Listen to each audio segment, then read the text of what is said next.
형제가족 여러분 안녕하세요. 오늘은 7월 4일 월요일 목숨을 찾던 자의 죽음이라는 제목으로 마태복음 2장 13절부터 23절까지를 묵상하겠습니다. 13절 그들이 떠난 후에 주의 사자가 요셉에게 현몽하여 이르되 헤롯이 아기를 찾아 죽이려 하니 일어나 아기와 그의 어머니를 데리고 애국으로 피하여 내가 내게 이르기까지 거기 있으라 하시니.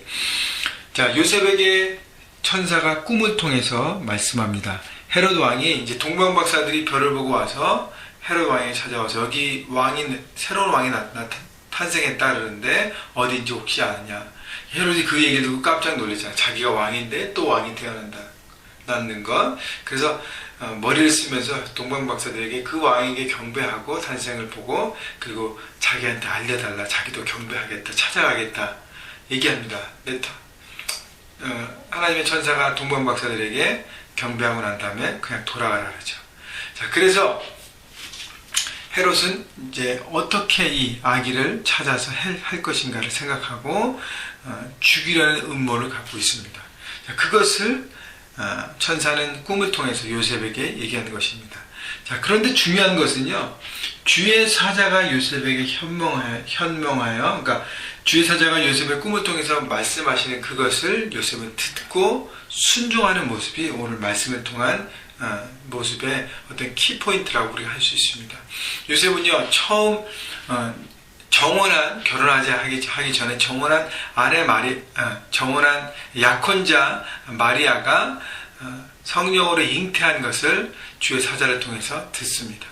원래는 그 마리아가 그러니까 임신한 것을 보고 관계를 이렇게 정리하려고 조용히 그랬어요. 말씀에 보면. 근데 주의 사자가 나타나서 이것은 하나님의 뜻이고 그는 성령으로 잉태한 것이고 그래서 아기 예수가 태어날 것이다. 그를 구원자 예수가 너의 가족을 통해서 태어날 것이라는 것을 말씀하고 믿음으로 받아들입니다. 여러분, 상식적으로 성령으로 잉태한 것은 이해가 사실 되지 않는 부분입니다. 여러분이 요셉이라고 생각해 보세요. 갑자기 약혼하였고 결혼하지 않았는데 한 번도 관계를 갖지 않았는데 덜컥 임신을 했어요. 여러분, 무슨 상상을 하겠습니까? 여러분, 관계는 깨어질 수밖에 없습니다. 근데 주의 사자가 나타나서 성령으로 잉태했다. 여러분, 납득이 안 되잖아요. 그러나 요셉은요, 자기의 깨달음과 납득보다는 하나님 말씀에 순종했다는 것입니다. 자기가 머리로 깨달아지고 계산되어지는 것만 순종한 것이 아니라 어떻게 해요? 내 머리로 내 생각으로 깨닫고 이해되지 않지만 순종했다는 것입니다. 말씀이기 때문에 순종한 것이에요. 오늘 여러분, 그 주의 사자가 요셉에게 현명하여 이렇게 말씀하시고 요셉은 움직였다는 얘기들이 오늘 키포인트인데, 여러분, 우리가 매일매일 큐티하는 이유는 뭐죠? 말씀을 더 깊이 알고 하나님을 더 깊이 깨닫기 위해서? 물론 맞아요. 그러나 중요한 것은 하나님의 말씀에 순종하기 위해서 우리는 큐티합니다. 우리는 묵상합니다.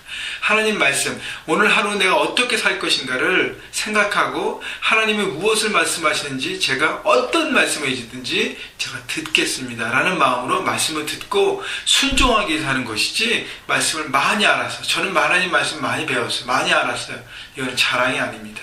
말씀 많이 안 대로 살아가는 것이 자랑인 것입니다. 그래서 주의 사자가 요셉에게 지금 헤롯이 아기를 죽이려고 하니까 애굽으로 피신하라. 14절 보세요. 요셉이 일어나 밤에 아기와 그의 어머니를 데리고 애굽으로 떠나가. 요셉은요, 밤에 일어나 갔다는 것은 뭐예요? 즉각 순종했다는 것입니다. 그러니까 요셉이 꿈을 꾼 것이 낮잠을 자다 꿈 꿨겠어요. 밤에 잘 때 꿈을 통해서 주의 천사가 얘기하는 것이죠. 그래서 그 밤에 꿈을 꾸자마자 바로 일어나서 아기와 와이프를 데리고 애굽으로 떠난 것입니다. 자, 애굽으로 떠났다는 거 참 쉽지 않은 거예요. 왜냐하면 낯선 땅에 이민자로 살아가기로 결단한 것입니다. 자기 아는 사람이 아무도 없어요. 낯선 땅에 간다는 건 쉽지 않아요. 그래서 뭐라고 생각해요? 요셉도 머리로 계산할 수 있었어요. 이거 어떻게 될 것인가? 주님 조금 시간을 좀 주십시오. 그게 아니에요. 어떻게? 바로 순종했다는 것. 참 어려운 일이지만 가는 길이 험하고 애굽으로 가는 삶이 자기 머리로 계산되지 않는 부분이 있지만 말씀 그대로 순종했다는 것이 요셉의 강점입니다. 요셉이 일어나 14절 애굽으로 떠나가.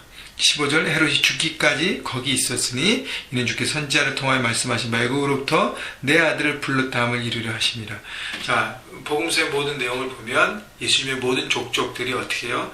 구약의 말씀대로 다 이루어짐을 보여줍니다. 그 얘기는 뭐냐면 이것은 진리이고 진실이고 사실이고 하나님의 역사 가운데 하나님의 계획하신 가운데 모든 것이 일어나는 하나님의 구원의 어떤 그 강력함을 얘기하고 있는 것입니다.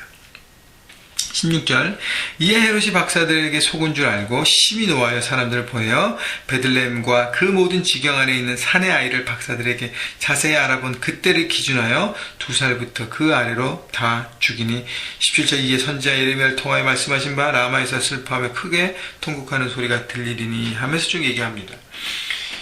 자, 헤롯이 박사들에게 속은 줄 알고 어떻게 해요? 그 2살 밑에를 다 죽여버립니다. 여러분, 하나님, 성령 하나님은요, 살리는 영이에요. 세우는 영입니다. 우리 영을 세우고 회복해 하고, 여러분, 아기 예수를 지키기 위해 성령께서 말씀해 주시고, 요셉의 가족을 인도하십니다. 살리는 영, 우리를 지키시고, 우리를 세우시고, 우리를 보존하시고, 우리 영혼을 지금도 솟아있게 하시는 바로 성령 하나님의 여러분, 말씀에 순종하는 것이 복이라는 것입니다. 그래서요, 이런 말씀을 통해 인도하신 주님을 여러분 따라가십시오. 그것이 여러분이 사는 길입니다. 그런데요, 마귀는 무슨 영이에요? 죽이는 영이에요. 그래서 어떻게 해요? 헤롯이 마귀의 도가 된 거예요. 그래서 어린아이를 다 죽여버립니다. 여러분, 지도자가요, 리더가 자기 권위를 이용해서 잘못 사용하는 케이스가 바로 이것이죠. 자신을 위하여 모든 백성을 희생시킵니다. 여러분, 좋은 지도자, 좋은 리더는요, 모든 백성을 위해서 자기가 희생하고 자기네 섬기는 것입니다. 여러분, 부모가 됐잖아요. 좋은 부모가 뭐죠? 자식을 위하여 자기 것을 희생하는 것이죠. 여러분, 나쁜 부모는 뭐죠? 자기를 위하여 아들과 딸을 희생시키는 것입니다. 자기를 위하여 남편과 아내를 희생시키는 사람입니다.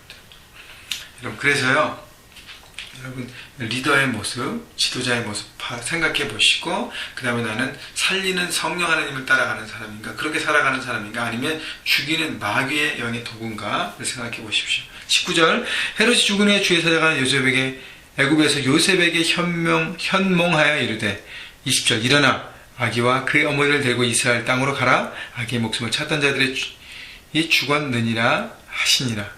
자, 헤롯이 죽었어요. 헤롯왕, 이제 아기 예수를 찾던 헤롯왕이 죽었습니다. 그래서 하나님의 사자가 요셉에게 말씀하시죠. 다시 이제 이스라엘로 돌아와라. 여러분, 애굽 땅에서 그래도 어느 정도 몇 년 살았어요. 여러분, 이민자로 여기 와서 몇 년 살았습니다. 여러분, 몇 년 살 때 대충 사나요? 아니에요. 집도 마련하고 자기 일터도 마련하고 이미 다 정착되어 있습니다. 근데 다시 이스라엘로 돌아와라? 여러분, 쉽지 않아요. 다시 역이민하는 것입니다. 여러분, 말은 쉽지만요, 그렇게 살아가기라는 건 쉽지 않아요. 여러분, 동네에서 동네 이사 가는 것도 얼마나 힘듭니까? 근데 이민을 가야 돼요. 다 버리고 새로운 땅으로 다시 돌아와야 됩니다.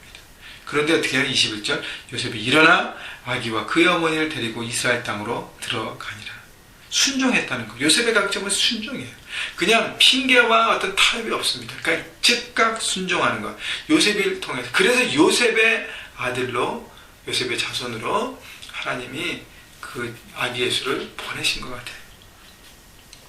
또 예수님이 왜 애굽의 삶을 경험했을까? 또 생각해 보면 온 열방을 부으신 하나님께서 예수님의 어떤 초기의 삶을 통해서 이 열방을 이렇게 경험하시도록, 물론 아기이기 때문에 얼마나 경험한지 모르지만 그래도 그것이 어떤 배경이 되기 때문에 하신 것이죠. 자, 22절 그러나 아켈라오가 그의 아버지 헤롯을 이어 유대의 임금을 됨을 듣고 거기로 가기를 무서워하더니 꿈의 지시를 함을 받아 갈릴리 지방으로 떠나가 나사렛이라는 동네에 가서 사니 이는 선지자로 하신 말씀에 나사렛 사람이라 칭하리라 하심을 이루려 하심이라. 자, 그래서 어디로 갈까? 하나님께서 어디로 말씀하시나요? 갈릴리 나사렛 지방으로 하나님께서 인도하셨습니다. 자, 나사렛으로 가는 것도 순종함으로 간 거예요. 근데 여러분 아시다시피 갈릴리 나사렛은 가난하고 소외된 지역의 대표적인 지역입니다. 여러분, 예수님을 왜 가난하고 소외된 지역으로 하나님 보내셔서 거기에 자라게 하셨을까? 여러분, 우리 모든 사람들의 아픔과 연약함을 품기 위해서 예수님은 가난하고 소외된 지역에서 자라는 경험을 하게 되는 것입니다. 그 출신되신 것이에요. 여러분, 그래서 요셉의 모습을 보면 하나님께서 지시한 곳, 하나님께서 말씀하신 것, 성령께서 이끄신 그것대로 순종하며 하루하루 살아가고 순간순간 살아갔다는 것이 너무 중요한 포인트입니다. 여러분, 그래서요, 우리가 묵상하는 거 아까도 말씀드렸지만 하나님 말씀에 순종하기 위해서 묵상하는 것입니다. 여러분, 태도를 다시 한번 생각하시고 다짐하시고, 그래서 오늘 주께서 말씀하시는 것 여러분 귀 기울이시고, 혹시 여러분 지금 삶 가운데 결정해야 될 부분이 있지 않습니까? 어떤 것도 작은 것이나 큰 것이나 여러분 주님 앞에 지금 구하십시오. 주님 어떻게 하기를 원하십니까? 말씀해 주세요. 마음에 감동을 주시옵소서. 그래서 계속적으로 구하며 나갈 때 주님이 주신 마음, 또 말씀으로 주시는 그 감동과 가르침을 받아서 여러분 순종하셔서 여러분 삶이 복되시기를. 사람과 인간의 눈에 계산할 때는 애굽으로 또 가서 2년 보내고 더 몇 년 있다가 또 애굽에서 오고 나사렛 촌동네 자라고, 여러분 막 인간들을 계산 안 되는 모든 것이지만 여러분 우리의 중심은요 하나님께 있습니다.